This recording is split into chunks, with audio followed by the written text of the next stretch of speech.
How are you? Are you good? I really wish I was like more outside than I am, but the wind is so loud. So I was like scared I would A, get distracted, or B, the microphone would just like constantly cut in and out. And I just didn't want that. So I was preparing ahead. But it's so beautiful out, and I love listening to the trees. It just makes me so happy to be alive. Yet another day, just happy being alive, you know? Like, it just like life is just a gift that keeps on giving. And each day I film these videos. I've kind of made it my practice now to take the time during my lunch break, especially if I can, to sit outside and get into my feeling space, get into my heart space, and align with who I am. Those of you may know I work from home, and it's really absolutely a blessing to be able to, have my own space and cultivate my own environment. It can be lonely at times. I went through a period where, excuse me, I really wanted to go into the office, and I missed a lot of my, oh my gosh, it's so nice. The wind is so nice. I miss a lot of my old coworkers in my previous job. Shauna, if you're watching, I love you. And even if you're not watching, I love you. um, and so there was a moment where I like tried to go into the office a couple of times a week, but then I wasn't allowed to, based on like rules and everything. So I was a little disheartened, and I was like, I'm gonna look for another job. But I knew this job is exactly what I needed to like complete what I needed to complete during this time in my life. And in the past couple of years, I've been kind of like keeping my circle small, hunkering down, doing my healing that I needed to do. There's actually a super cute little caterpillar over there that I saw, and I said, oh my gosh, that's so me. It's so me.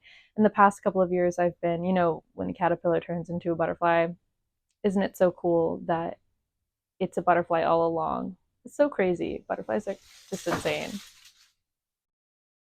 Um, but I'm being a butterfly for Halloween with my girlfriend. She's being a bee, and I'm being a butterfly, and we're being Muhammad Ali's famous quote: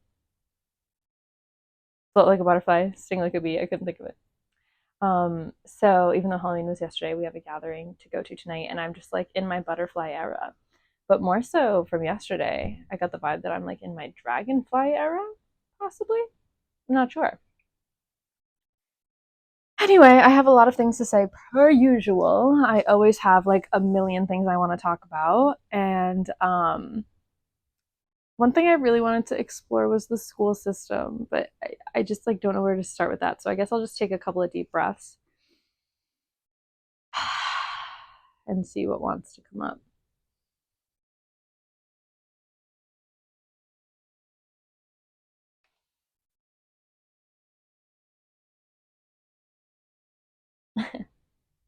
I don't know why everything's funny to me, but I was at the community center the other day. I work at a community center. Woot woot community.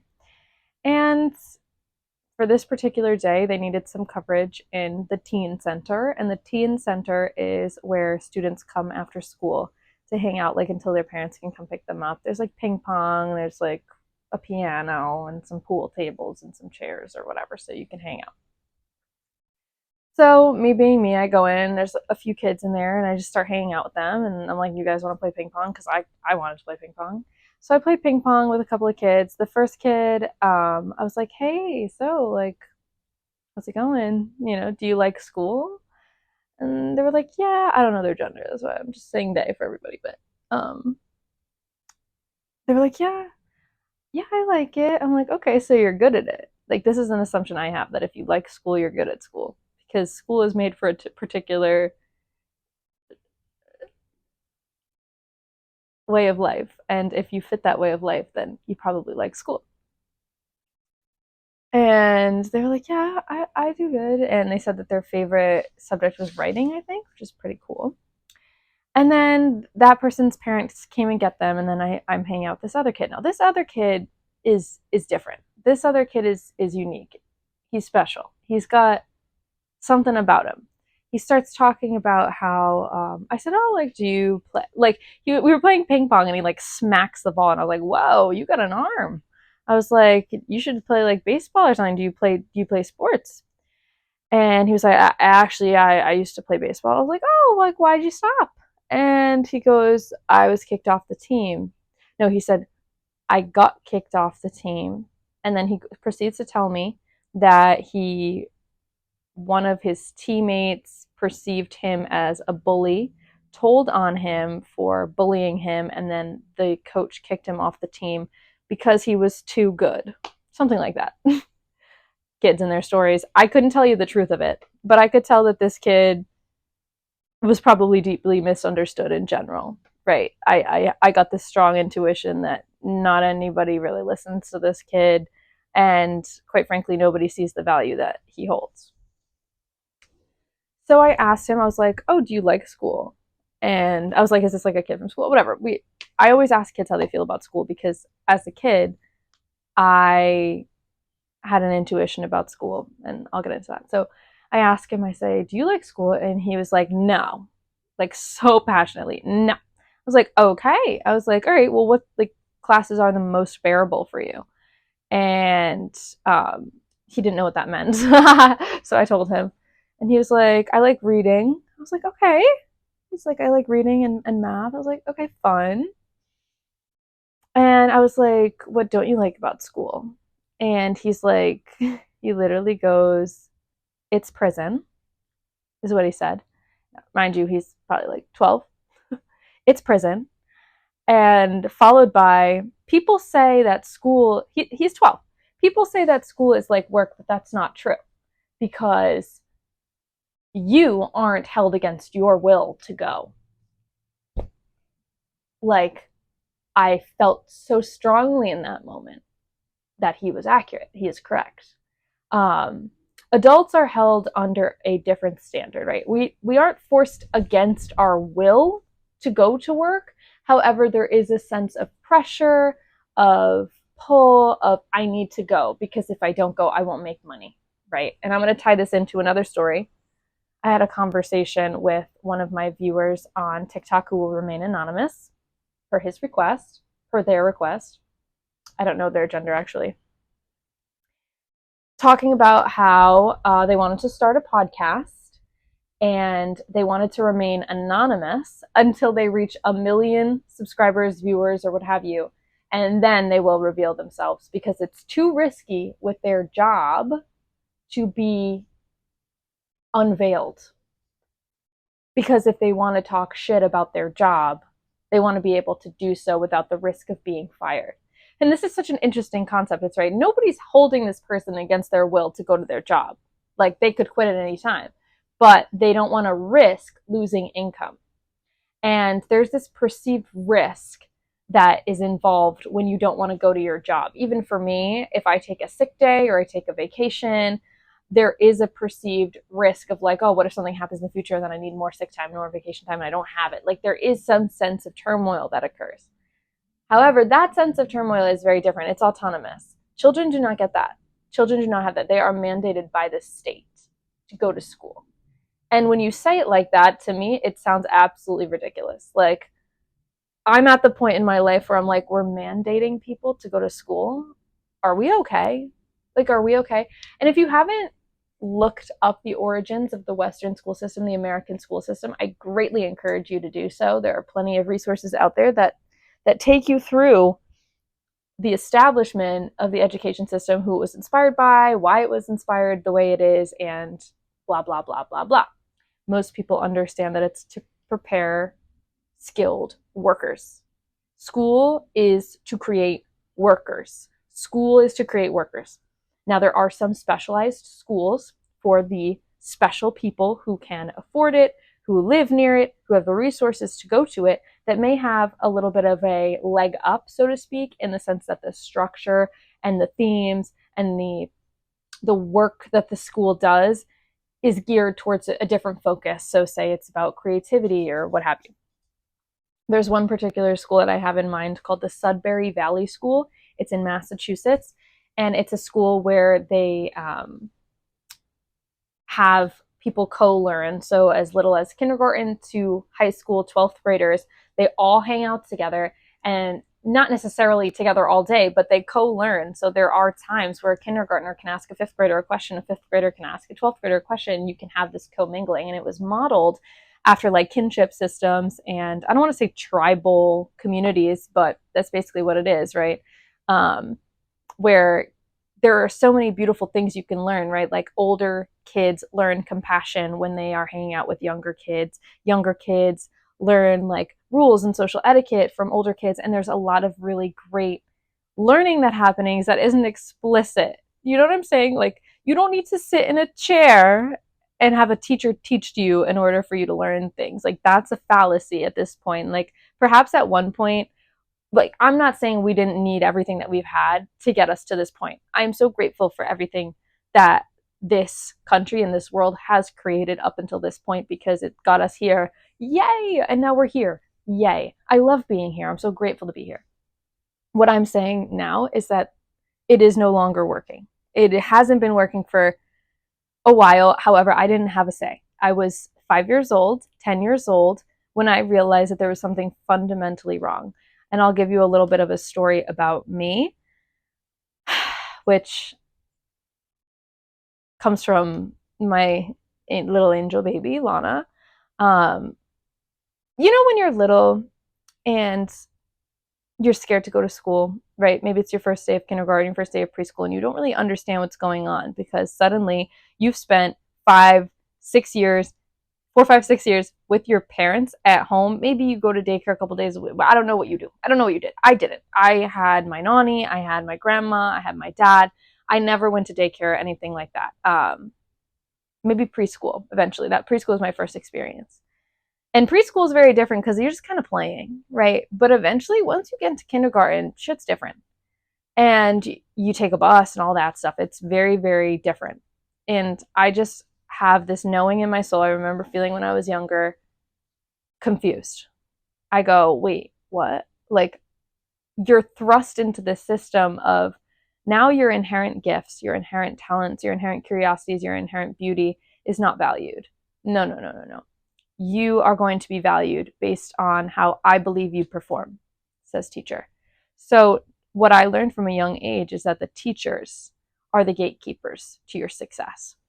And so instead of focusing on the material, I was very focused on the teacher at a young age. And I learned the teacher's desires, the teacher's wants and needs. I was hyper focused on the emotional state of the teacher. As I got older, I started predicting what the teacher saw of value so I could imagine what would be on the test and how they would grade it. So although I knew that grades defined me, I knew that the teacher was doing the grading. Okay. Now, more and more, there is automated grading, meaning there is a right or wrong answer and there is no room for interpretation. And that, I imagine, is even worse for children. I just remember there was a time in 6th grade, I went to the first day of middle school and I came home and I just bawled my eyes out. Bawled my eyes out for hours after school. Because up until 6th grade, I enjoyed school for the most part. Like I felt we had enough balance, like the teachers, it was a different vibe. But once I got to middle school, it was all like, this is serious. We're preparing you for your future. And I would say like probably starting in 6th grade, maybe even younger, I started feeling these intense feelings of dread, these intense feelings of, if I don't do well, I'm going to fail. I'm going to be homeless on the street. I'm going to die. Not that there's anything even wrong with being a homeless human being. Like, that's all a perception too. But very young age, 6th grade, I was thinking about my resumes to get into college. I was thinking about the jobs that I wanted to do. And I was not taking any time to nurture my gifts. Everything that I was doing was for a future goal. Everything that I was doing is for a future goal. It was not for myself in the current moment. I was in dance class when I was younger. That was like my activity. I didn't play sports or anything. I was in dance class and I did some theater. And I remember when you first sign up when you're really young, like kindergarten, like I was dancing since I was really little. But then I started realizing like, oh, I should stay in dance because it'll look good on my resume, even if I didn't really want to keep dancing. Same thing with like, oh, I should do this club even if I don't want to? What's the least bearable after school activity I could do so I look engaged in my community so I can be a well-rounded applicant? And student became my identity. Student and singer. Student and singer became my identity. Performer, maybe, when I was doing dancing and theater. But that became my entire identity. Being a good student and being a singer, because I didn't want to fail. I didn't want to be homeless. And that was my mentality from sixth grade. Sixth grade. I wasn't just inquisitive and curious and looking to learn these new subjects. And no, I was studying the teacher. I was studying the material. And I was just like, I was so curious. I was so beautiful, so curious, so bold, so many beautiful things that weren't nurtured, right? There was no place for it in the school system. And I was just begging internally for my teacher to like give me special praise. When my parents went to I made them go to parent teacher conferences. Even though my teachers had nothing bad to say about me, I was so hungry for them to come home and tell me that one sentence the teacher said about me. Like, because I was like, I never get personal feedback. In school, you don't get personal feedback. It's about the class. It's about the class. It's about the grade. It's not about you. It's never about you. You never get the attention you need at school, period. Even like, and there's two ways to like, I'll say this, a good student does not get extra attention at school. A bad student does get extra attention at school because you are deemed needy and you need extra help. And then the teacher will spend extra time with you because you need extra help. And that's not necessarily the most positive way of experiencing things. But it was more attention than I was getting, and I was low-key jealous of the bad kids. I was jealous of the troublemakers because I was like, here I am sitting and doing the best job I can and being the best student, and my teacher doesn't even really care about me. But the troublemaker students who never do their work, they get attention, they get laughs, and I was so jealous, you know? So it's an interesting dynamic. I'm trying to think like where I want to go from here because I've said a lot about my own personal experiences. And there's so many stories I could tell, but primarily it killed my creativity. I remember sitting down for the PSAT, I think in 10th, 9th grade, whenever you take the PSAT. One of the questions on the exam was, should you teach creativity in schools? Should you teach creativity in schools? And I remember being like I went crazy writing about the school system. I literally thought to myself, maybe they'll give this a low score because I'm hating on the system so much. I remember being like, standardized testing is fucked up. This is all fucked up. I didn't say it like that. I was very eloquent. But one of the things that I used to do, and I stopped doing because it wasn't rewarded and I suppressed, was questioning authority and questioning the system. So maybe 4th grade, 3rd grade, I would raise my hand and be like, I don't get why we have to do it this way. Why can't we do it this other way? And I was continuously met with responses like, this is the way it's always been. This is the way we have to do it. This is the curriculum. This is because of the state test, so you can get into college. It was never actually anything that I was satisfied with the answer. You know, like I never felt like I was truly being valued in the way I wanted to be valued. So I remember when I was younger and I had tests and stuff, if there were open-ended questions, I would do my best to answer the question in the way I wanted and then make the teacher question their question. Like the teacher would ask like an open-ended question on a test. And if it wasn't like just based on facts, but it was like problem solving or intuitive thinking or inquisitive thinking, or I don't know what you'd call that, I would try to give the answer that nobody else would give. And eventually I learned that you get points off for that because teachers have egos too. And my mom always used to call me a smart aleck when I was older, a smart ass, because I was intelligent and I understood. I saw through all this bullshit. And if this is resonating with you, you're probably what is known as an Indigo child. Look it up. It's incredible. If you've noticed in the past 10, 20 years, the uptick in ADHD and ADD and highly medicated children, I was very lucky that I was not medicated as a kid. But there is nothing wrong with our children. And I'm sick of I'm not really hearing about it at all, honestly. I don't really seek out these things, but students are greatly at a disservice. And I don't know how much longer we can ignore them. You know, it's funny to me that we don't value our children. It's funny to me that we think that they need to be schooled. You know, it's so funny, the word school, right? Like, oh, I schooled you.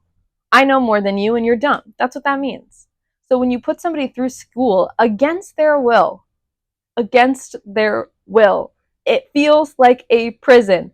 Children go to school, it feels like a prison, and they're going against their will. How many more years of kids crying out for help in these ways are we going to learn that what they're saying has value? And we're going to stop saying, as adults, we know better than you, this is what you need. Because as an adult who went through the school system, who was promised all of these things, I can tell you right now that we're a big bunch of bullshit. It's a big bunch of bullshit. Big bunch of bullshit. I did everything everybody told me to do, and it did not land me where I wanted to be. How does that make sense, right? Straight A student, superstar singer, blah, blah, blah, blah. Depressed as fuck. Depressed as all fuck. You cannot succeed in the ways you want to succeed if you are emotionally suppressed, beat down, feeling horrible, like your energy is drained because you're trying to meet all these standards. That is not going to be beneficial for anybody in the future. And I don't understand why we are still propagating these seeds in the youth, right? And maybe things are changing. I'm not 6 years old, so I don't know. But the fact that I just talked to a 10-year-old the other day and he said the same thing that I would have said as a kid, which maybe I wouldn't have said that as a kid. Maybe I'd be like, I like it because I'm good at it. Like I went through that period of like, I like school because I'm a star at it, like, and people who aren't good at school are just stupid. But then, I had a real reality check when all the troublemakers in school are making like 6 figures as plumbers and I'm miserable with a master's degree making 50K. You know what I'm saying? I'm not miserable. I want to say that. It's just this mentality that makes me miserable.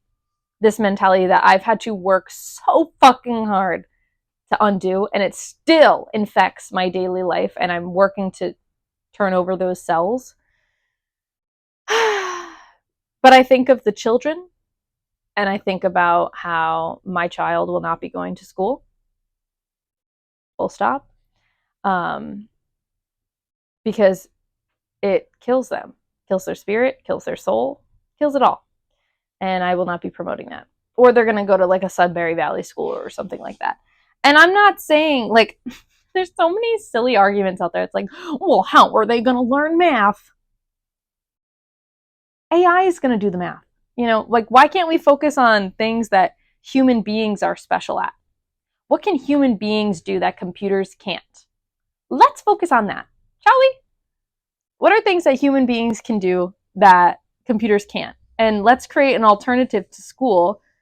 Surely, yes, I understand. Parents, they want their kids to go and be independent and learn new things. And, they want to have some hours to themselves in the day. That makes perfect sense. I get that. So why don't we create an alternative? Like, I'm just so confused why we're all blinded by this. Like, what? The public education system and the private education system and all of the education systems in place right now, they're so bad. They're so bad for us. They're just as bad as Big Pharma. They're just as bad as Big Food. Big Ed. Big Ed. And, I'm grateful. I'm grateful for the system. And am I? I don't know. Like, I'm grateful for the system because it's gotten me where I am now, and I'm valued in a specific way now. Like, I can flaunt my master's degree to people who care about it, but I don't care about it. And quite frankly, I don't think many young people are going to care about it either. Like, our value as human beings is not based on whether or not we have a piece of paper that tells us we've spent X amount of years in a chair reading and writing. Like, all that tells us is that we're disciplined. Great. We're disciplined. We're going to follow instructions, maybe. Awesome. We don't want to build I hate the word build, you know that. Cultivate, curate, cultivate.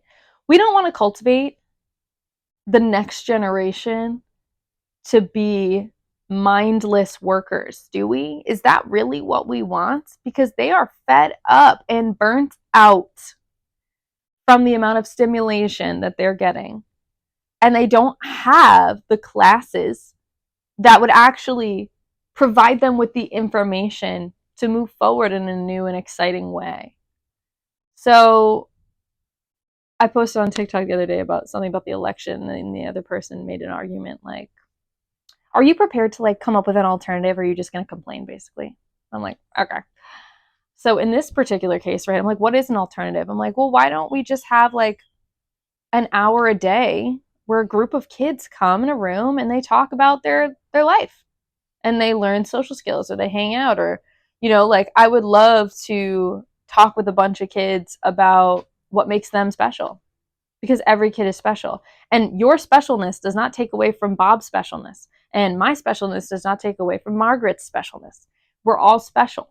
We're all special because we're all here right now. And we're all here right now because we all need to be here right now. And we all need to be here right now because we're here right now. It's just cyclical. So if you're here right now, hi,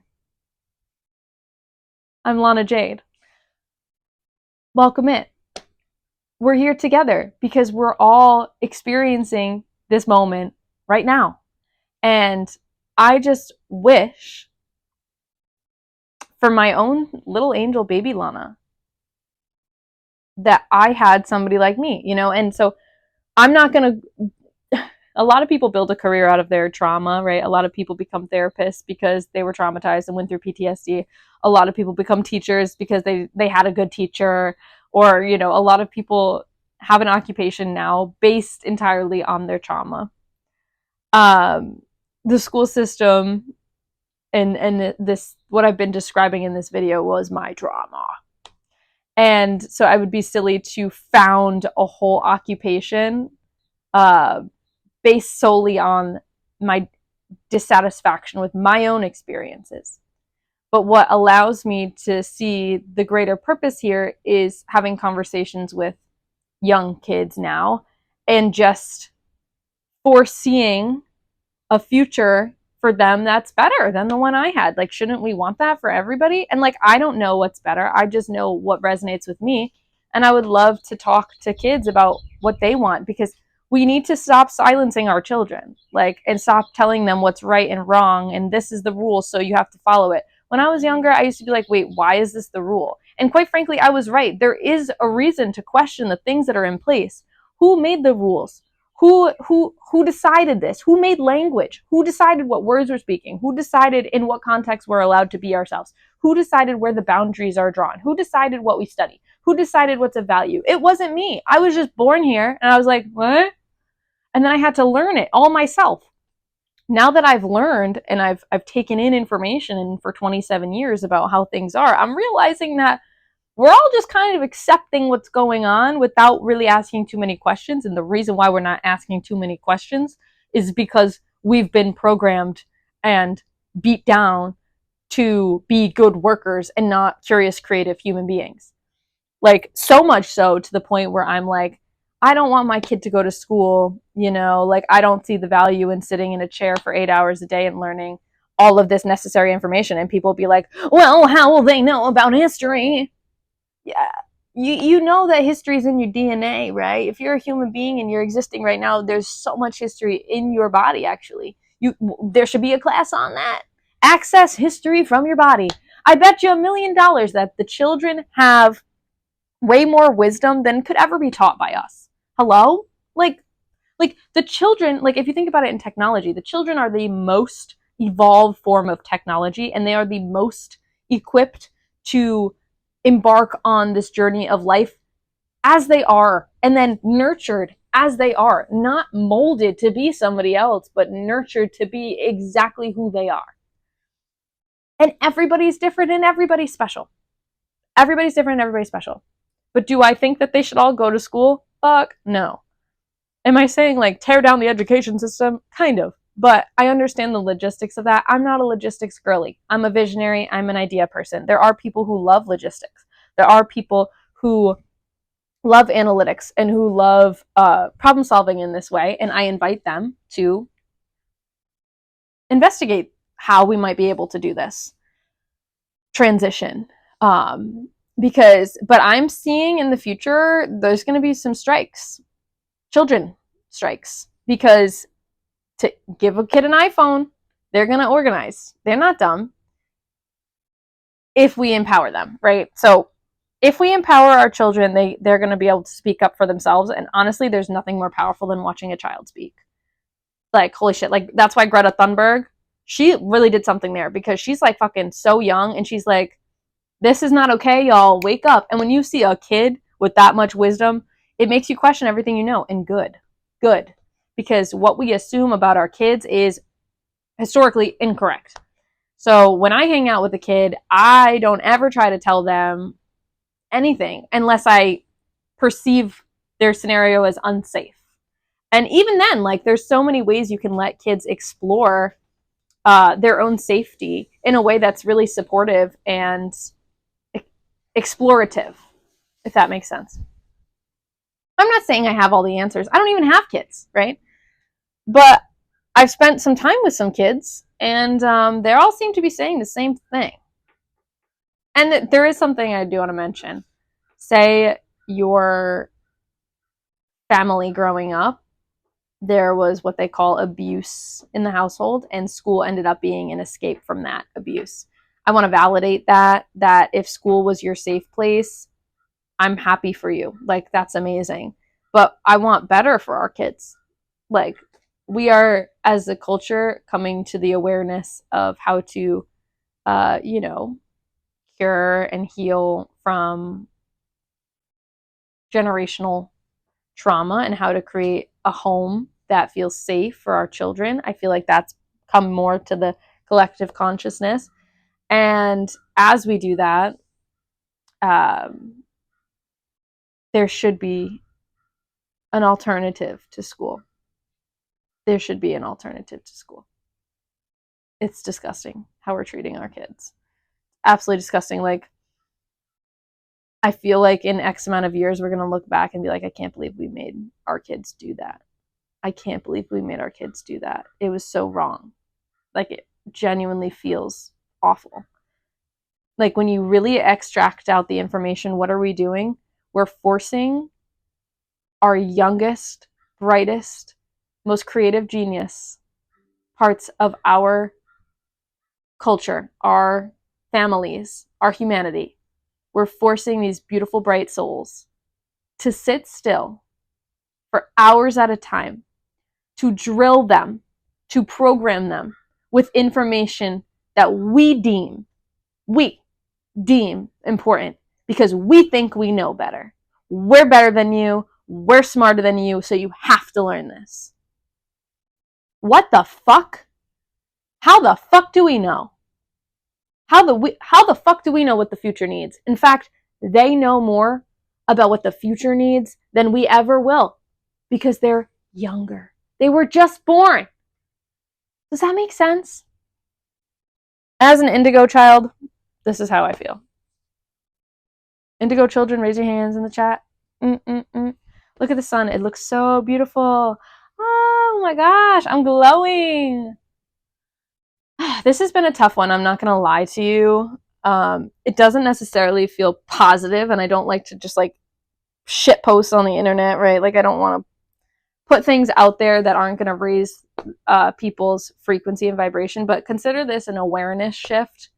If this is making sense to you, like, we've all, most of us, went through years and years of school, so this should make sense to you. You know, it should make sense to you. And if you notice in your body this resistance, and you're like, but what about history? But what about math? Then say, okay, what's important about history? What's important about math? What's important about English? What's important about writing? What's important about reading? What are the things that are fundamentally beautiful about school that we want to cultivate more of, without this forcing against your will programming? This is what I have a problem with, is the forcing against your will. If the student wants to learn, the student will learn. We are all students of life. But let them learn what they want to learn, and they will become little genius experts on the things they love. And then they end up spreading more joy, more love, and more information on things, because they're like little information. They're just like child development tells us that, like, kids can learn so fucking fast. Like, in the critical period, they learn exponentially fast. So what if they got to determine what they were doing? think they know more than, like, I'm just saying, like, I made a TikTok once where I said, why don't we try to learn baby babble? And this is, I know it's like a bonkers thing to say, but it's like we force them to learn English, but why aren't we forcing ourselves, or inviting ourselves, I should say, to learn baby babble? Why don't we learn baby babble? Why don't we start speaking baby? Maybe baby know more than us. There's a lot of like commentary now too about like, I am baby. I am baby today. I am baby. And it's like, yes, we are all baby. We are all baby. We are all little angel baby. We all have inner child parts that were burnt out, programmed, shit on, and it is now our responsibility to nurture that part of ourselves. Nobody else is going to do it for you. You can have a partner, you can have a family that supports you, but ultimately it's your relationship with yourself that you are forced to mend when it was siphoned from you at a young age. And that's what I've been doing. My inner child baby angel work play. And I want to honor my inner baby. I do, because quite frankly, she knew some shit, and she was gaslit most of her life and told that she was actually crazy, and the things that she intuitively knew she was not allowed to express. There was no place for it, and she wasn't strong enough at the time to go against authority, and she didn't have the resources to do so.